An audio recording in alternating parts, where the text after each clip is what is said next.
وذكر فإن الذكرى تنفع المؤمنين.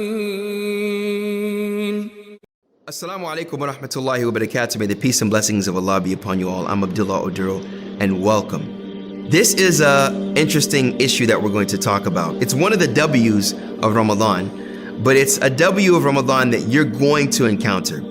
But upon encountering this, don't let this shake your conviction or your love of the community or the Muslim Ummah, etc. When is Ramadan? You're probably sitting with a friend now, a person that's a seasoned Muslim, or someone that knows exactly what I'm talking about with these three words. When is Ramadan?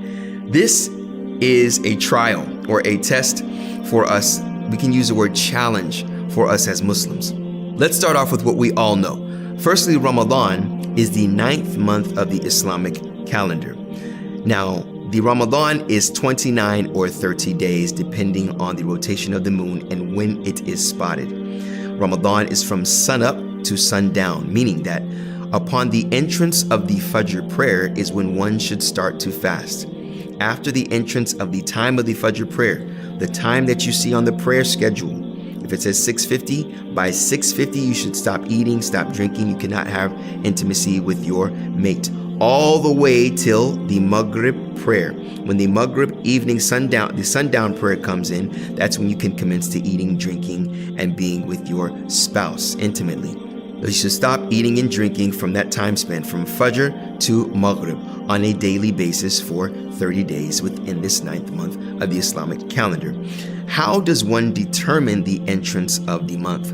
Now, as we know with the lunar calendar, the beginning of the month is spotted by the crescent moon.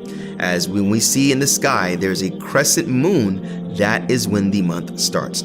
Now, typically, it should be a trustworthy individual that sees the entrance of the month of Ramadan being the crescent moon. But nowadays, within your masjid, your imam, or there are organizations that are trustworthy, that are well-known and reliable, they can tell you when the entrance of the moon comes in.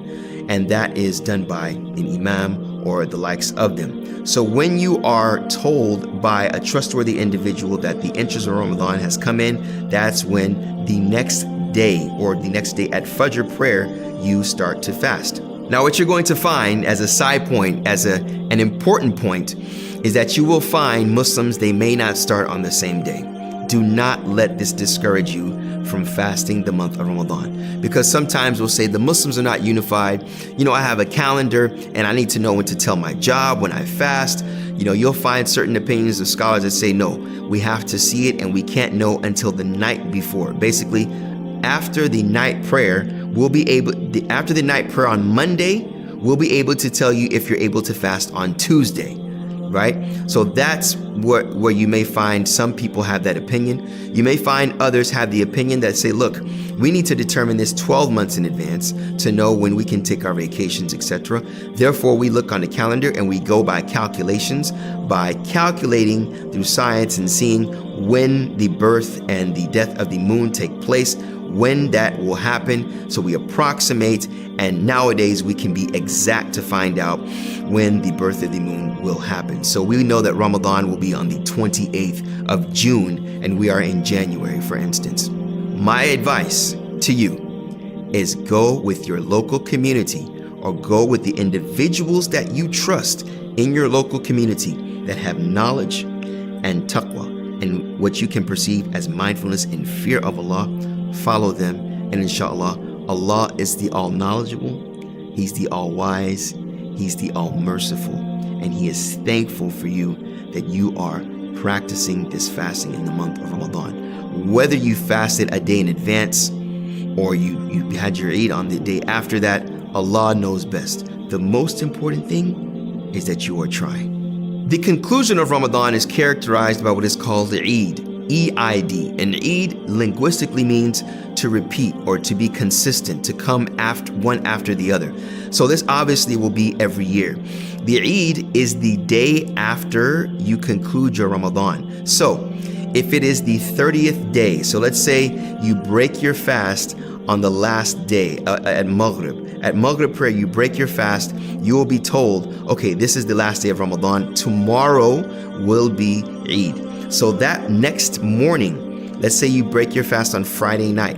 Saturday morning is Eid. That is when you would go and pray the Eid prayer and go and eat the rest of the day.